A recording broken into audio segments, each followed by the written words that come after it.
हम अपने भारतवासियों को अगर हम परम सुखी करना चाहते हैं तो केवल वस्तु और व्यवस्था से नहीं कर सकते, उनका बौद्धिक स्तर सुधरना चाहिए।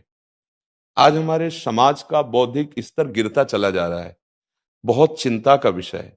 हम सुविधाएं दे देंगे, हम विविध प्रकार की भोग सामग्रियां दे देंगे, लेकिन उनके हृदय की जो मलिनता है, जो हिंसात्मक वृत्ति है, जो अपवित्र बुद्धि है, ये जब तक ठीक नहीं होगी तब तक हमारा देश धार्मिक देश है, हमारे यहाँ धर्म की प्रधानता है।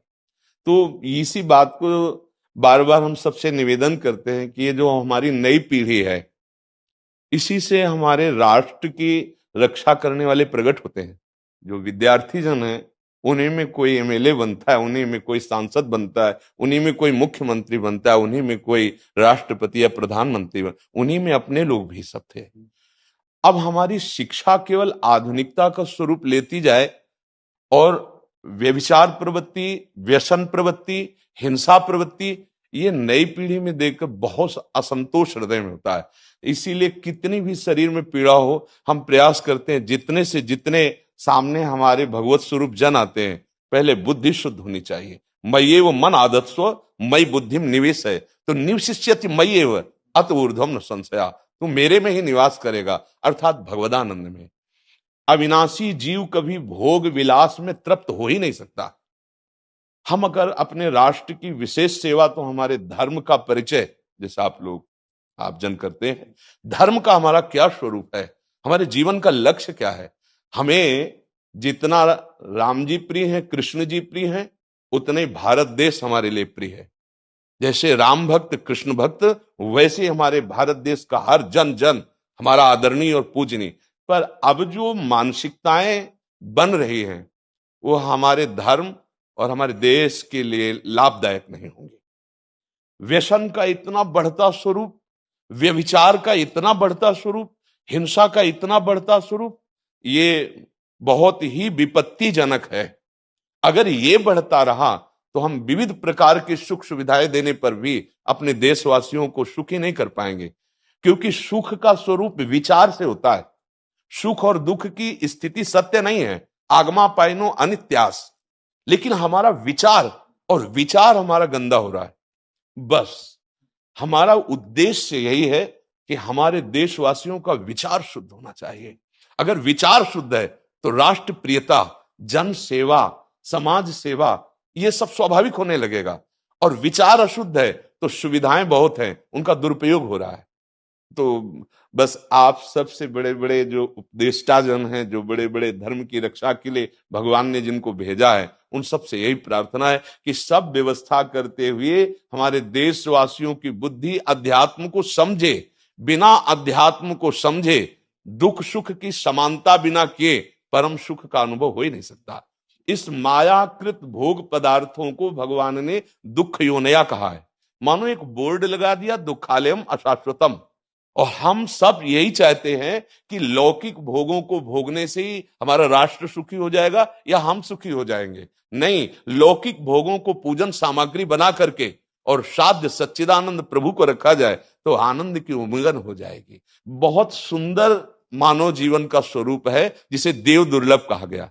दुर्लभो मानुषो देहो, लेकिन क्या दुर्लभता शब्द स्पर्श रूप रस गंध इन्हीं विषय के भोगने की या इन्हीं सुविधाओं के लिए दुर्लभ कहा गया?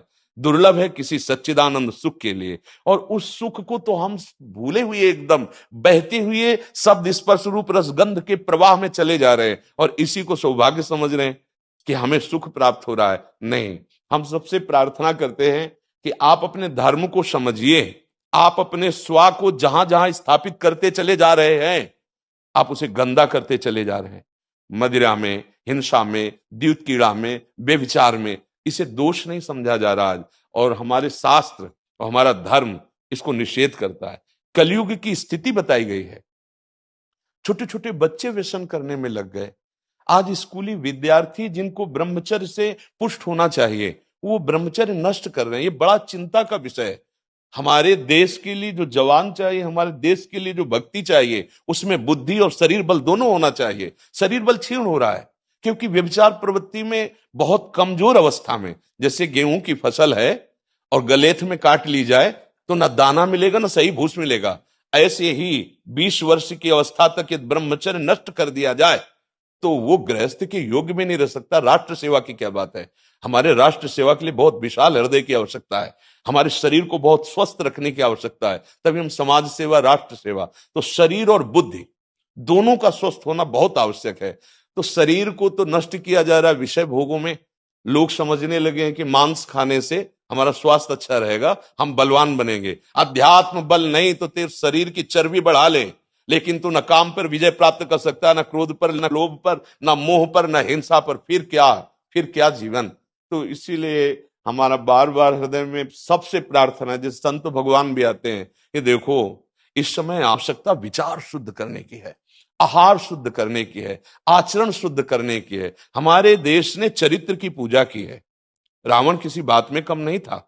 आज भी कोई शिव अगर अभिषेक होता है तो तांडव स्तोत्र उसी का गाया जाता है, जटाटवी गलत ज्वल प्रवाह पावित स्थले। ऐसा विद्वान और ऐसा बलवान जो 20 बार जैसे झूला आराध्य देव को झुलाया जाए, ऐसे महादेव सहित पार्वती को बाजुओं पे झुलाया, वो महाबली चरित्रहीन हो गया तो अपने देशवासियों ने राक्षस कह दिया उसको। चरित्र, आज हम चरित्र पर ध्यान ही नहीं दे रहे। चरित्र बेचना मतलब कोई समझ में नहीं आ रहा। छोटे छोटे बच्चे चरित्रहीन हो रहे हैं। हमारा राष्ट्र संकट में पड़ जाएगा अगर हमारे बच्चे व्यवस्थित नहीं हुए, उनकी बुद्धि शुद्ध नहीं हुई, उनका स्वास्थ्य ठीक नहीं रहा। कौन आगे चल करके है? यही पीढ़ी तो है ना, इन्हीं में से तो निकलते हैं हमारे राष्ट्र भक्त, भगवत भक्त, देश सेवी। तो सबसे यही प्रार्थना है कि हमारे नई पीढ़ी को सुधारा जाए।